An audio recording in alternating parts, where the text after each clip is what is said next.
I think fifth gear. Very well. Braking into the corner, all the time into the corner. And here you go to the apex, to the tires. Yeah. Sweeping early full throttle. This part is really important to have a good swing with the car because it's called the S's, very challenging for drivers. Inside, inside. Try to feel the car. One motion. Left. It's very, very technical then for drivers, this very circuit. Technical. As you see, it's going downhill, uphill, cambered corners. Yeah. This is a long corner to the left. Dunlop. It's very long. Here in a Formula car, when I did Formula Nippon, it was very strong on the neck. Right. Very tough on the neck. Lots of G's. Keep sweeping more. Gosh, it's so long, isn't it? Yeah. So that's braking. That is sector 1. It's all under control, Tomo. yeah. You think it's under control. No, I know.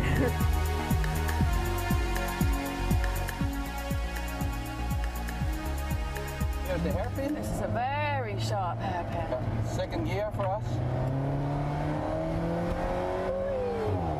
Get the long right-hander.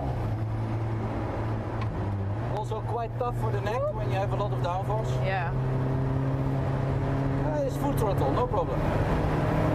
Full throttle, no problem, trust me.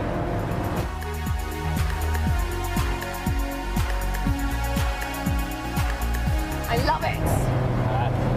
This is what the feeling you have when you're a race car driver. Yeah. Excitement, the car, the circuit. Yeah. Challenging corners. This is one of the most challenging there is. It's almost full throttle. It's called 130R. Right. It's high speed. I think sixth gear, a little bit off throttle. So what sort of speeds would you be doing through here then in the touring car? I think 230, 240. Hard braking. Chicane here to the right. Oh. You nearly missed this corner. I didn't know where it was. Cool, eh? Yeah, really cool. Cool circuit, eh? It's a really good circuit. I can understand why it's such a popular circuit with all the drivers. It's high speed. I think the best is the evaluation. You go up and down. It gives some extra excitement, especially with the feeling with the car when you go downhill. Yeah. That's cool. You're So getting much better every time, eh? Oh, really? Thank you.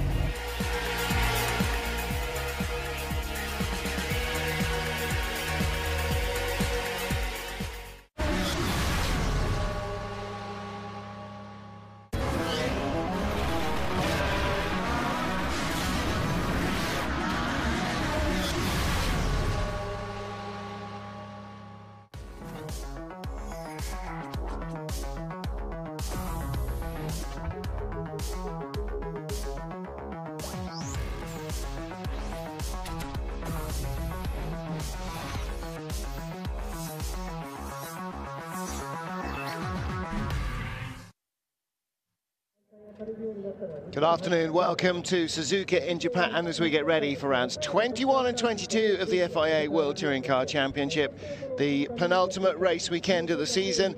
Once again, the championship returns to Japan, and this is the fourth time that they've raced here at Suzuka, the first time though on the full Grand Prix circuit, which means a lap of over 3.5 miles and 11 laps for each of our two races here today.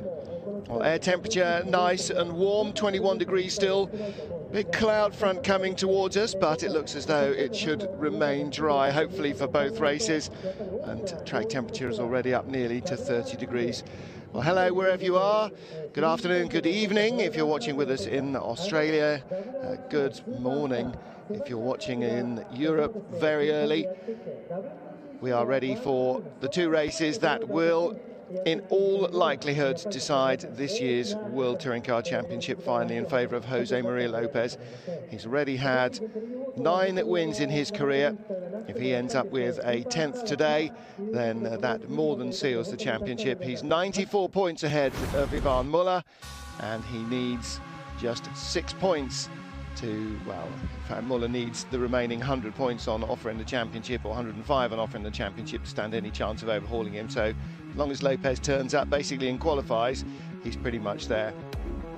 So what about this Suzuka circuit? Well, the legendary Grand Prix track designed by Hans-Hugen Holtz in the 1960s and owned by Honda starts with the S's that we're familiar with, under the bridge after the Degner curve and then up to the hairpin.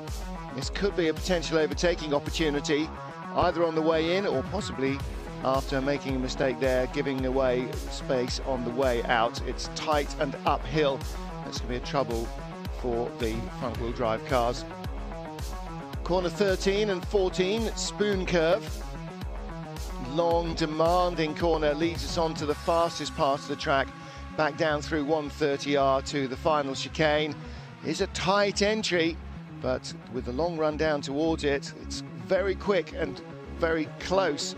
The exit of 130R to the chicane, you could see drivers running out of road there. Straight where it's the pits, it's going downhill up to 5th gear, braking at 100 meter. You're still braking into the first corner. Second corner is one flow, back to 3rd gear, hit the apex, early full throttle. This is one of the most exciting parts of the circuit, which is called the S's. It's a balance which you need in your chassis. It's smoothness, left, right, and then all the way uphill, called Dunlop corner, which is here. I didn't touch the apex, I made a small mistake. It's really a long corner, very tough for your neck.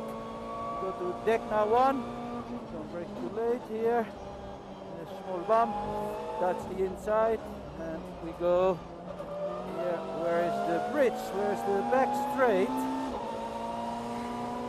It's the only circuit where you've got one of these things, where the hairpin. Rob Huff in front of me. Small braking mistake for me. A little bit too late.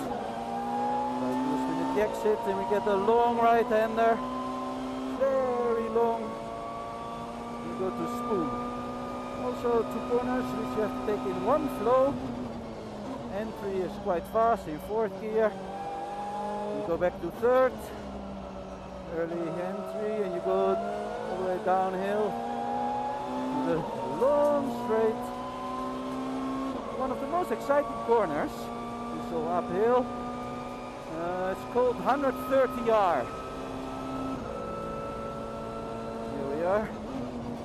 Nice on the inside. Oops. Should have braked a little bit later. Hard braking before the chicane. 100 meter. Up there. Over the curbs. Also over the curbs on the other inside. Early full throttle. Onto the straight. This was a lap of Suzuka with the Robo Motorsport Chevrolet. Good job by Tom Coronel there in free practice to talk us a way round. And here you see our grid lineup. Citroën 1, 2, 3, and then Chevrolets behind, with Tom Chilton in 4th place and Ugo Valente in 5th. The best of the Hondas, Norbert Mikulich again in 6th position, ahead of Gianni Morbidelli and Tom Coronel. 9th and 10th, i.e. row 1 for the race 2 grid, will be Dusan Borkovic in 9th and Gabriele Tarquini, the Castrol Honda, on 10th place. Castrol Honda, the factory team, could do with a win here, and that, I'm afraid, is going to be down to Gabriele Tarquini, likely as not, in race 2. Mehdi Banani, he won for Honda last time out, but he starts in 12th position here, ahead of the Larders. So one man didn't make it into qualifying, Henry Kwong, but he has been given dispensation to start from the back of the grid. So he and Felipe de Souza will start 19th and 20th place. No Quinhua Ma here, so just 3 Citroëns at the front of the field.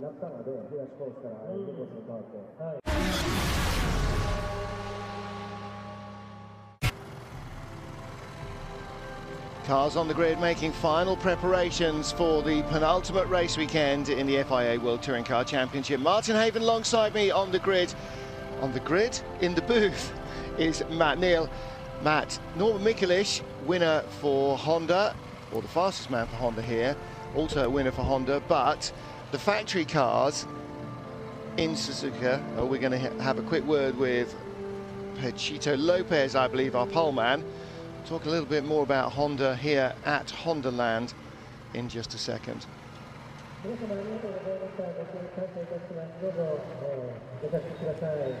Down here with a pole position man looking to potentially wrap up the title in this race. Pachito, you look very relaxed. It looks, but no, I will try to do a good race. I know position 4, whatever it happens, position 4 will give me something I'm looking for all my life. So I'm nervous, of course, but I will try to do my best. And you know, I think it's very important to finish the race. And if I can to secure the championship, so like this, I can relax a little bit more. But it's going to be hard, as all races. I have strong teammates. We will see, but it's a very good opportunity for me. Good luck. Thank you very much. Well, we've just heard from Pachito Lopez. It's a big weekend for him, but Muller, you are on the front row of the grid. What is your strategy going into that first corner? My strategy is to do my best I can. I hope to do a better start than Lopez, and to be on the front of the first corner, but it will be not easy, of course. Amazon.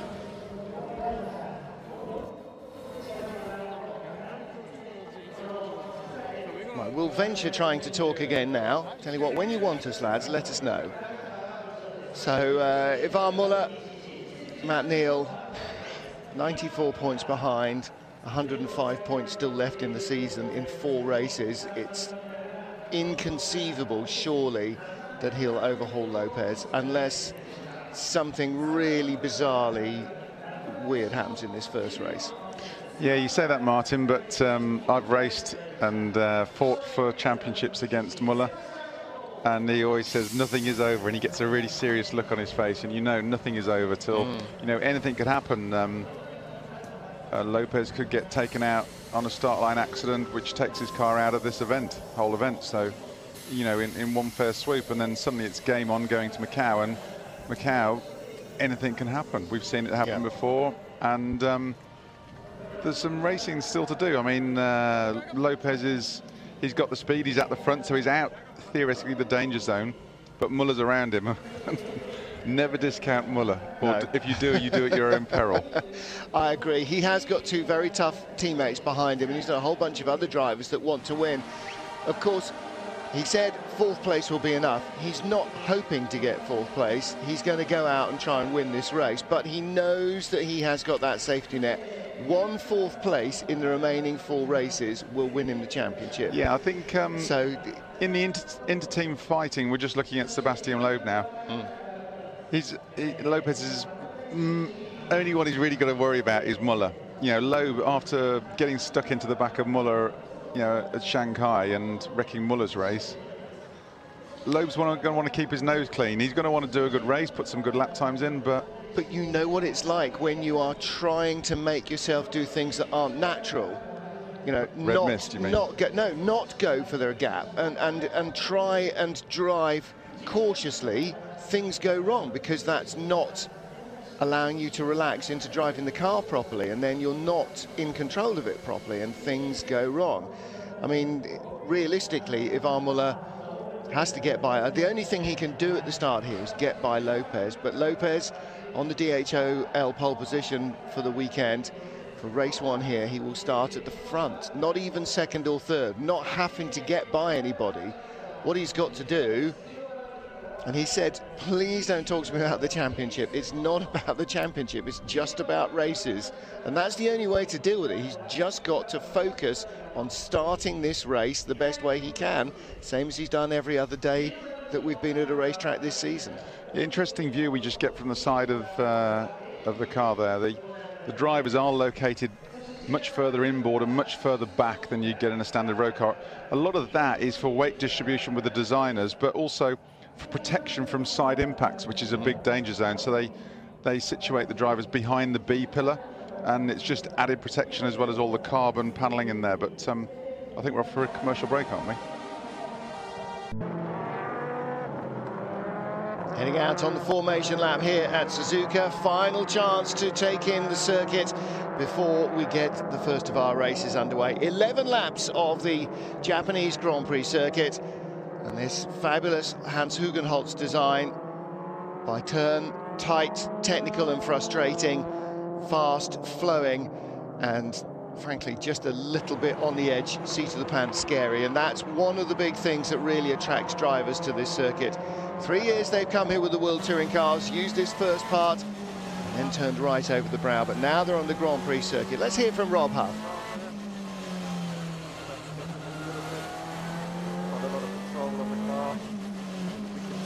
Mapping settings, anti-lag settings, changing them throughout the race, scrolling through the dash, making sure everything's temperature-wise where it needs to be. Source temperature looking good. The only thing we haven't got on the dash is the clutch temperature, so we have to feel that beyond the clutch. A little bit warm, not too hot. Get the perfect bite point. It's going to be a tough race out here today. I'm struggling a little bit on the fast, long corners, and a little bit with the traction on the Lada this weekend. Just missed out on the top 12, but car feels good, which is nice. Always nice to race a car that balance-wise feels good. Obviously got Banani and Montero in front of me. See if we can try and keep with those guys. Montero is going to be quick, so see what we can do. Everything up to temperature, so wish me luck. Good luck, Huffy. Former world champion Rob Huff heads in 3 weeks' time to Macau, a circuit, Matt Neal, where he has won every time he's raced there. 5 visits, 5 wins. If he can pull off a win in Macau for Lada, that'll be something that will really cement a very special relationship, won't it? Yeah, we were saying his job this year, earlier on in the year, is like absolutely no chance at Macau, but crikey, after his win a couple of weeks back, then you go, well, you get the reverse grid, you put Huffy on pole. Yeah. You know, the Lada, okay, it's aerodynamically not as slick as the Citroen and others down the straights, but he can drive a wide car around the corners. And it's not all high speed at Macau as well, which is the car's real weak point. Well, there is Mehdi Banani's garage. Winner last time out. But I think today we are most likely to see a red, white and grey car winning, with Citroen first, second and third on the grid here in Japan.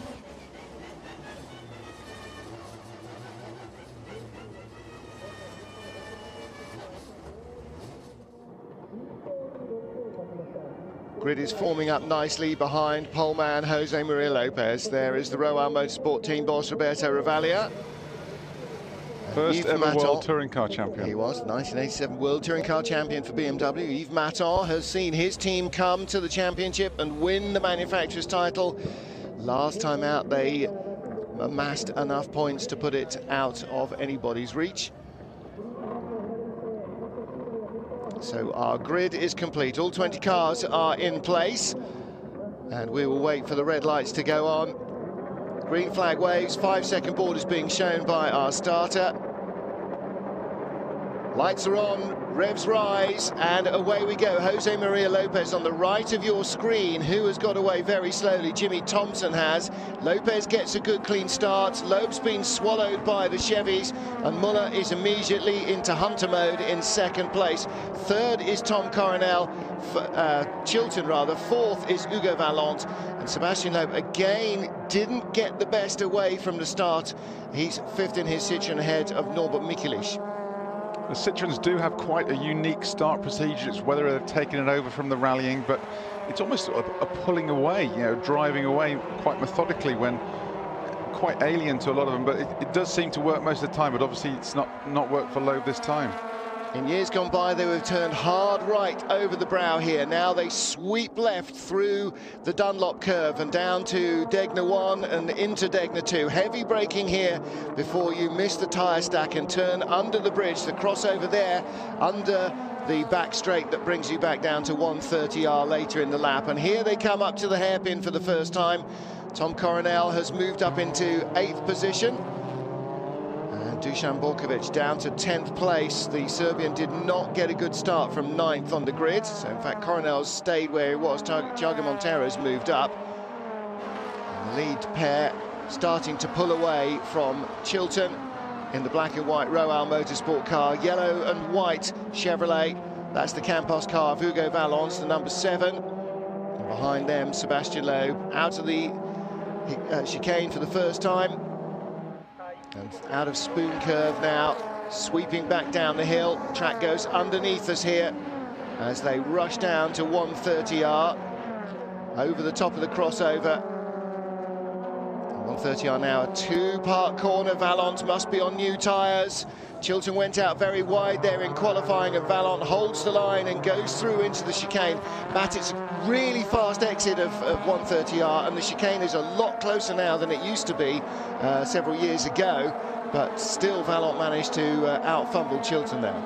Yeah, Chilton mirrored the mistake or drama he had in the Q3 shootout there through 130R and just ran a wee bit wide over the curb.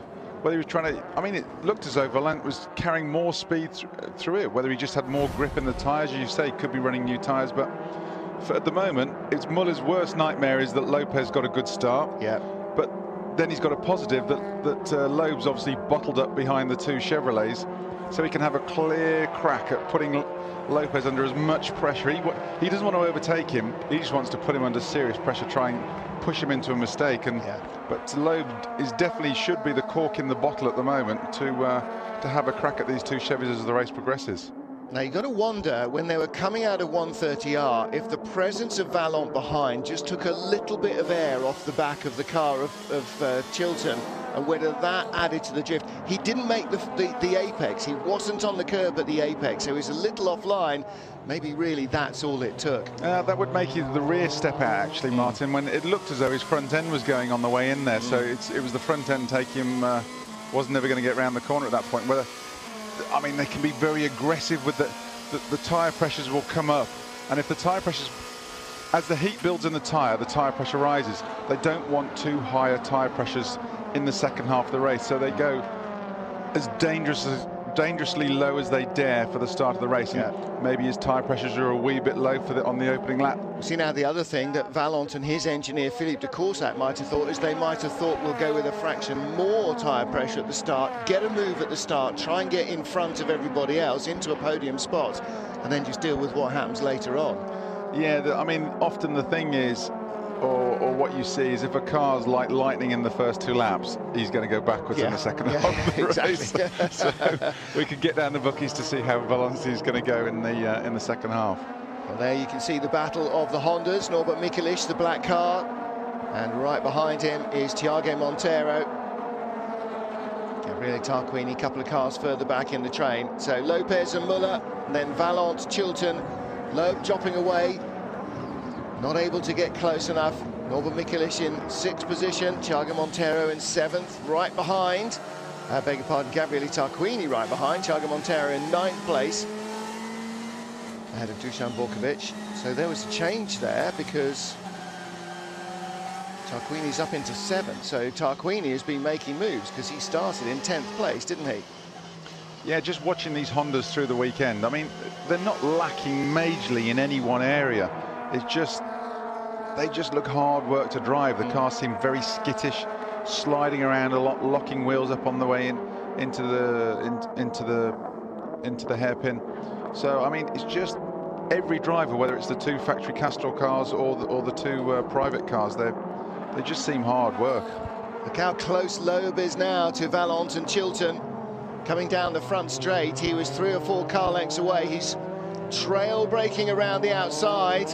Chilton's going to come out to the curb and deny Loeb that outside line, but Chilton now defending hard, and that might be the chance that Valence needs just to try and creep away in that yellow and white Campos Motorsport Chevy Cruze. Well, I can imagine Loeb's going to be starting to get a wee bit agitated now. He's going to see his 2 teammates disappearing off into the distance, and where he's not in the championship fight with them, per se, he's not going to want it just for ego stakes. You don't like it. You just want to get on and... Well, the other thing, he's halfway down a queue, so if he can't get by Tom Chilton in front of him, he's then got to worry about the black car of Norbert Mikelic. He's got Gabriele Tarquini next up behind him, and he probably won't care who's behind him. The fact that there's somebody in the mirrors means he has to mind his P's and Q's a little when he wants to attack. So that really sort of stifles him. So before they get there, Again, he's having a good run here. Now he's a lot closer onto the straight this time. Valente is going away from Chilton on this lap in 3rd place. And Chilton versus Loeb, that might be the battle down into the first corner. Is Loeb going to pull out? No, he's not. Look, he was much closer to Chilton coming onto the straight. That's very interesting. Well, Loeb's very quick is through the S-curves, which is the section they're just going into now. Fast sweeping left, right, left, as they go through on the small Indy circuit before the Grand Prix loop. Loeb's been very strong here all weekend, and if he can get a good run out of here through Dunlop Curve, he might be able to have a stab down into Degner, maybe. It's interesting that the Citroën was not able to close on the Chevy down the straight, and in fact lost ground and is still losing ground.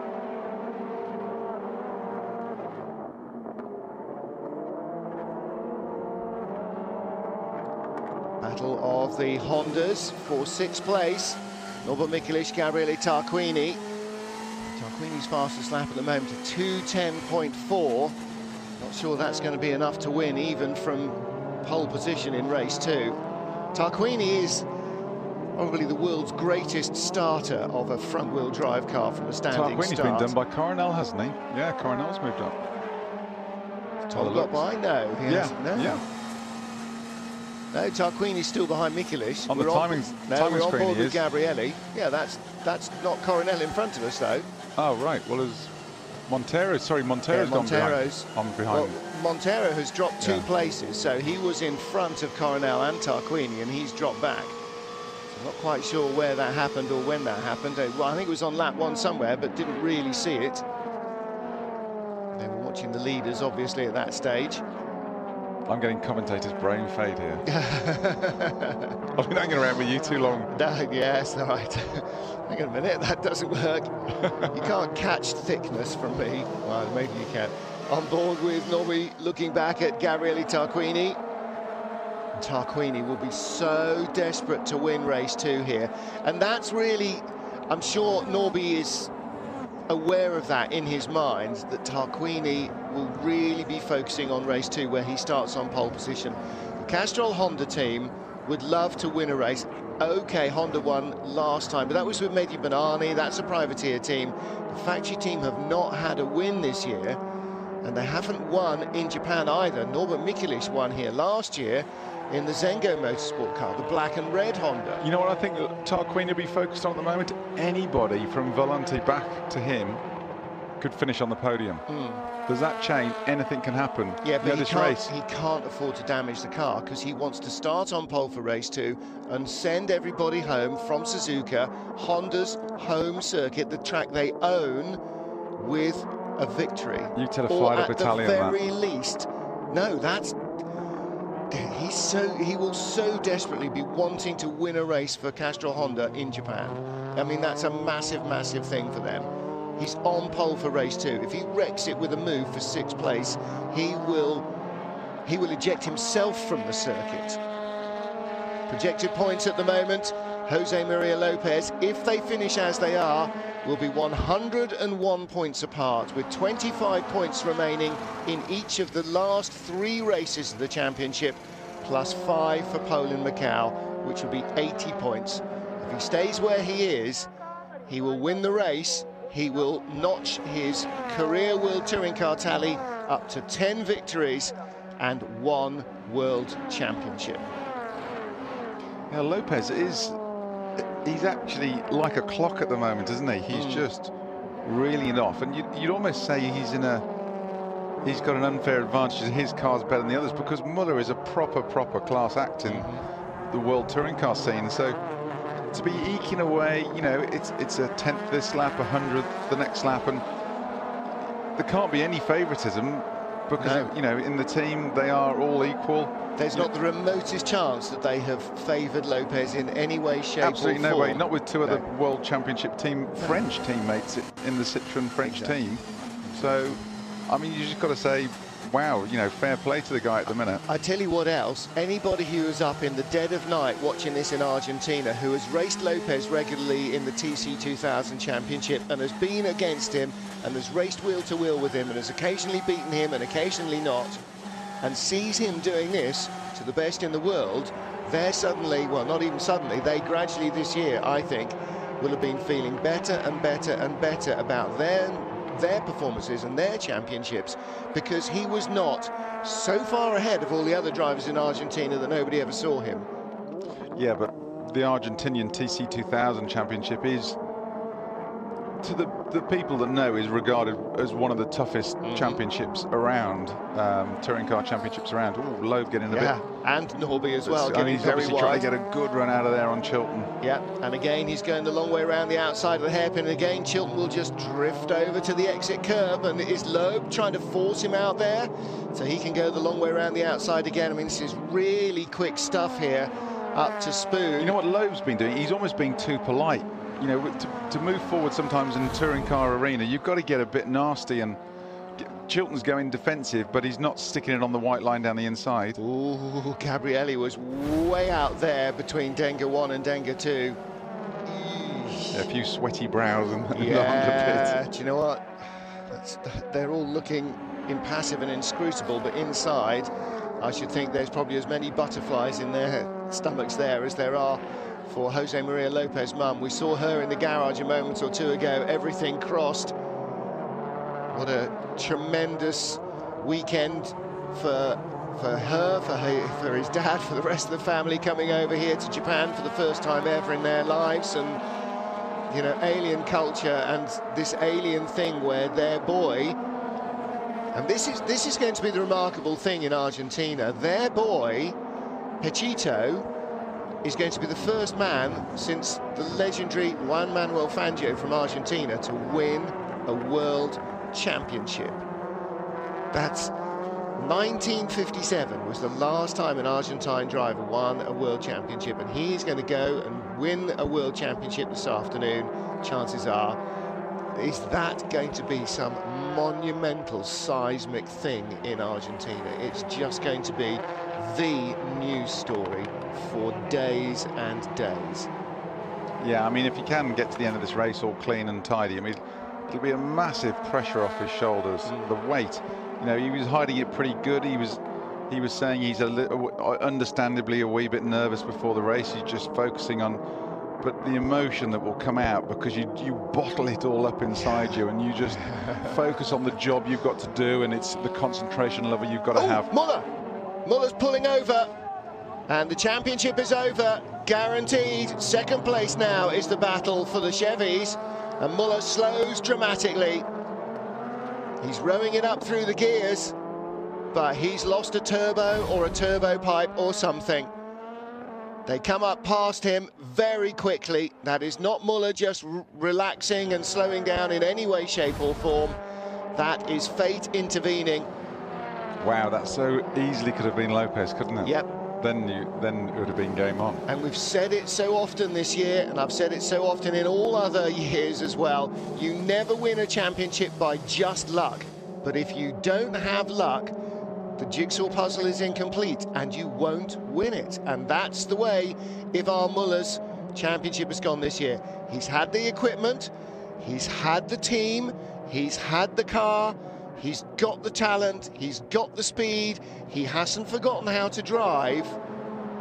He just has had the unlucky breaks that in other years would have gone to someone else in the team, and he would have, you know, it would have been Alan Menu's car coming to a halt as he cruised on to victory. Yeah. You know, and that is the way, you know, Lopez, for all his brilliance, which is undoubted, has had that one extra little bit of luck occasionally that has turned the balance. Yeah, like if you compare it to British touring cars, it's what Andy Jordan had last year. Yep. It all fell his way, and it hasn't done this year. It's gone Turkington's way this year. So just if there's a gap and he goes left opens up and right doesn't. So, but you can't get away from the way he's qualified, the way he's raced. No, not at all. Not at all. I mean, he has been the class of the field this year. So, and his speed has been absolutely on a match with Ivar Muller's in every situation, and there can be almost no higher accolade really as a touring car driver in this form of racing that you are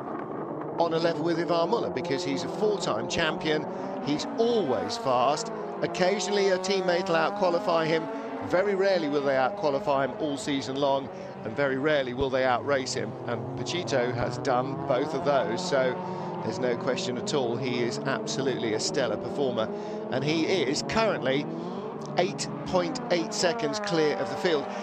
And the thing about Lopez this year is that we've seen often that the Citroën has got an advantage, but then there's his Citroën which has an extra advantage over his two teammates, and that's not a mechanical thing. Now on the radio they reckon it could be a puncher for Muller, but it didn't look like it at all, no. I'm afraid. The way it just slowed, and he's still going up and down the gears and still driving it. It's a low compression engine without the turbo, and it has just gone down to being a low compression engine with no power. So instead of having 300 horsepower, he's probably got 120 or something, and that's not fast enough. And again, Loeb now trying to get a Citroën onto the podium, or a second Citroën onto the podium. He keeps on going for the outside though. He's never going to pass around the outside, well, as long as he's got Tom keeps the door shut on the inside. He's not leaving him many options, is he?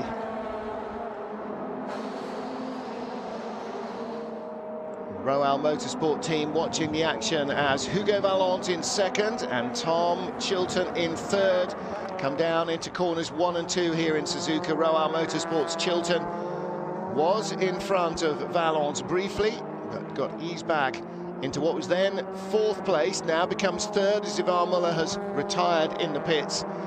And that's really the story of Muller's season as much as anything else. It's not his being beaten in qualifying, it's not being beaten occasionally in the race, it's not being tagged, but it is being tagged off by his teammate, because that is what ends up with a row of zeros in his score sheet. In years where he's won the championship, he's never had more than 4 zeros in 24 races, and some years only 3 zeros, which means unbelievable consistency, not just in scoring a few points, but in scoring a hatful of points. And that's been the difference this year. He's had a 0, not quite in 50% of the races, but in close enough to make it really almost unbelievable. He's still second in the championship. Yeah, and that's even more impressive with the reverse grids and everything, you know, his previous track record. Yeah. But it's obvious, just looking at the timing screen now, Lopez has backed off it. When he got Muller breathing down his neck, you know, those two were 1.5 seconds quicker per lap than this chasing group. So he's now backed off, and he's sort of just holding station with his nice 8-second gap at the moment. So, but definitely the fight is on for 2nd, 3rd, and 4th place. Well, Loeb, having had a little lunge, now dropping back. Here is our champion in the Yokohama Trophy, TC2 car, Franz Engstler. He's dominated the field this season. Donna De Filippi in second, no, beg your pardon, John Philippi in 2nd place, getting me Connors mixed up. Felipe Connor de Souza is in 4th place in the class. That's the 2nd Liqui BMW. Engstler well clear of them, not able to stay with the pace of the TC1 cars in front. And Vallant, well, if he did go for slightly higher tyre pressures earlier on to make progress in the field, that tactic has worked, because it is a hard track to overtake on. There's only a couple of places really where similar cars like these can make a good pass, and if you can keep those blocks, then you've got a good chance of staying in front. Yeah, or you know, you're looking for a mistake. You're looking to try and pressure the driver in front of you into a mistake. It's interesting following Michelitz here. You can see the drivers have to be inch perfect through this section, and the way they sit so far back and so low down in the cars, you know, a lot of the front of the car is completely blind to the driver. You can only see the leading edge of the dash, so the bonnet and everything is completely out of view. So a lot of it's done on memory, you know, touchy-feely as we'd have in the BTCC. But oh, Chilton, is that Chilton going for it? No, they're all locking up. They're all going well and flat spotting their rear tyres, aren't they? And Vallant is just cool, calm and collected. They're closing right up behind him into the hairpin, but he's just making sure stays out of harm's reach. Left rear puncture for Ivan Muller, incidentally, is what caused the drama And the reason he was going so slowly, presumably then, is because he was just getting from the hairpin into the quickest part of the track. And here comes Chilton up the inside, showing Loeb how he should have been doing it. Down the inside and just squeezes through. A little bit of wriggle room with Hugo Vallant, but there was barely even a touch between them. They both still got their mirrors and their wheel arches. And Chilton now has taken the lead in this battle for third place, and off goes Vallant. And there you go, Matt. His tyres maybe suddenly have just gone. He's lost 3 places. Loeb looks around Chilton, and Mikulits is straight through the chicane. He was trying to get around the outside of the struggling Vallant and has had to straight line the chicane. And here comes Tarquini. Gabrielli, do not get involved in a shunt. You're on pole in a lap. You've got to finish with a car that's got no bits missing. It's a good drag race between the Honda and the Chevy, and they are matched inch for inch down that start-finish straight. Absolutely. Whoa, so Tom Chilton for Royal Motorsport has gone up into second. Norbert Mikulits is up into third. There'll be a Honda driver on the podium at the moment. Hugo Vallant in front of us has dropped down to fourth. Maybe he did go for higher tyre pressures at the beginning, and maybe they were starting to come back and haunt him. And in the end, he just couldn't hold it through 130R. And the penultimate lap of the race saw him drop off the pace. Tom Coronel, the second Royal Motorsport car, behind this battle, not close to the pace. His best lap, a 2:10.5, and the best lap of the guys in front. Well, Chilton, a 2:09.8. That's his own teammate, 0.7 of a second quicker. Yeah, but they are lapping 2 seconds a lap off that at the moment, Martin. So yeah, but even so, his best lap is a long way shy of where Tom Chilton got to. So there's still something with Tom Coronel and his setup that's not working as well. Of course, Chilton's got more experience with the Chevrolet because Tom has come from the BMW, and Chilton raced the Chevrolet before. He raced the Ford before that, so he's got that front-wheel drive feel, which Tom doesn't have yet. Maybe Tom Coronel is going to have to learn to drive Chilton's setup rather than learn to set up how he wants the car for his driving style. yeah, often, I mean, to set a car up fast, you actually make it so it's not very nice to drive. It's edgy, it's it's nervous, and so here we got Lopez coming in. Penultimate couple of corners. Well, they are watching around TV sets and in city centres in Argentina. Since 1957, there has not been a world champion from Argentina. And now, to follow the great Juan Manuel Fangio, Jose Maria Lopez is the world champion. He wins in commanding style here. He is the 2014 FIA World Touring Car Champion. Congratulations.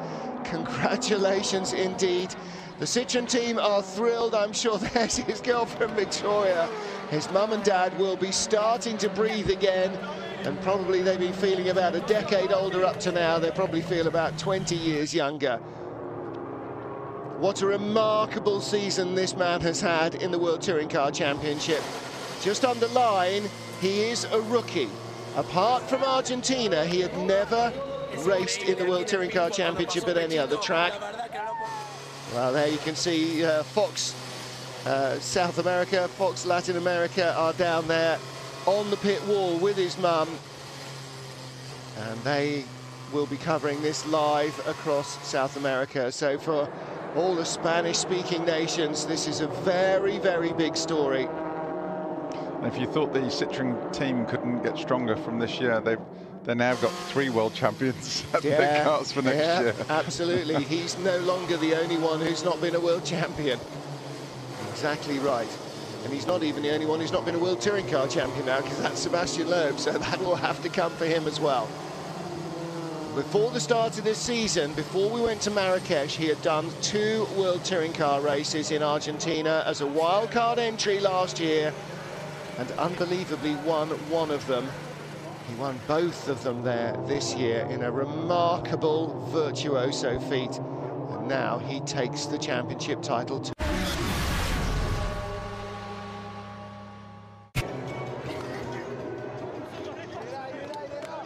They are ready for him to arrive, and instead of being the last, he is the first man into the pit lane. He arrives at Parc Fermé. Manel gets him to stop on the marks. Well, if you thought you saw an emotional man when Mehdi Banani stepped out of the car, or eventually managed to control his emotions enough to climb out of the car last week, I think there's going to be an explosion of emotion here as well. It's been coming for Lopez. He knows it's been coming. He's been trying to shut it out, Matt Neal. That's not easy, and the turmoil internally must have been just almost unbelievable. Look at that.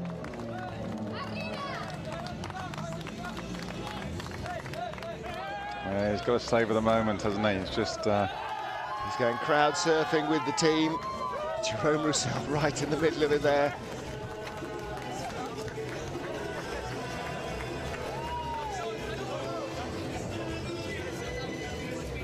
Somehow I think the chat with the engineer for the setup on the car and the second race is a little bit out the window at the moment. What do you want? I don't care. I don't care, just give it to me. Who cares, yeah. Marie-Pierre Rossi, the PR woman there, and there's Mama. Wow, what a moment.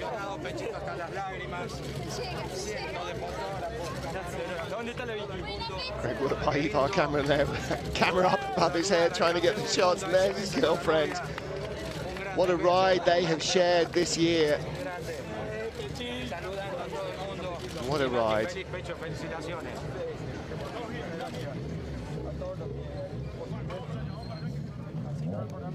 Champion of the world, the first time Argentina have won a world championship since 1957. Pechito, you've done it.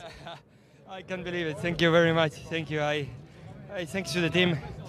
Citroën, you know, they gave me the opportunity. I'm here because of them. It was a fantastic championship. You know, I cannot believe it. For me, it's so important. So, thanks to my family, my girl, everybody involved in the team, my teammates.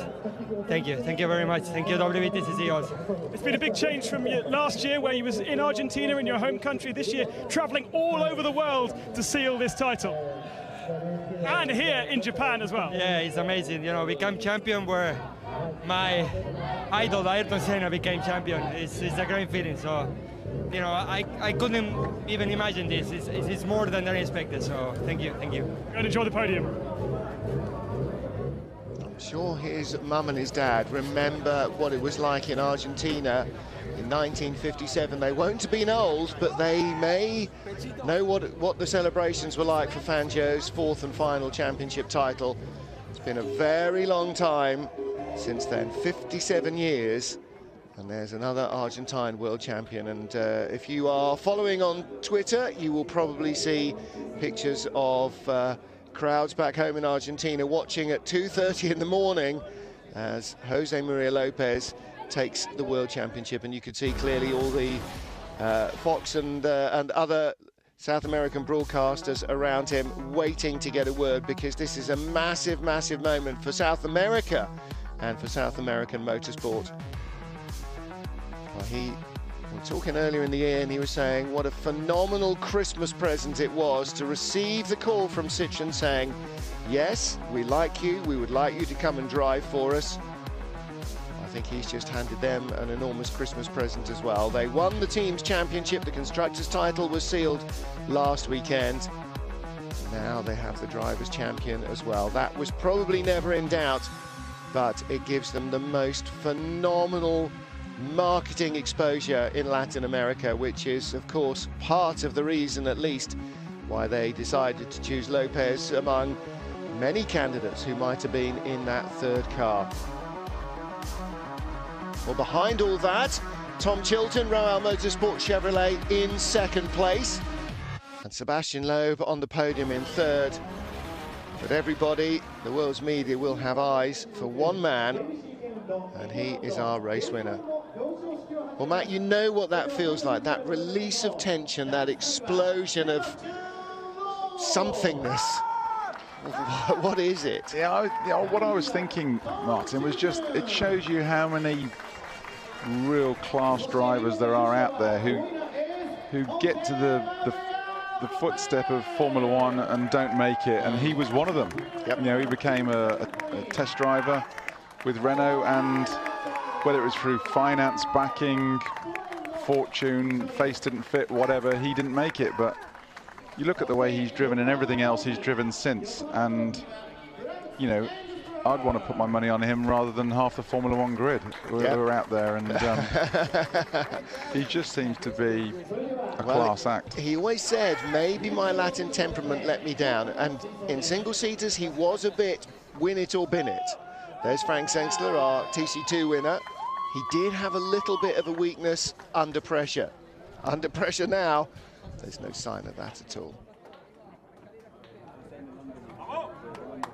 Yves Maton comes up to represent Sichuan as the winning constructor, so we'll have the national anthem for our winning driver, for our race winner and for our world champion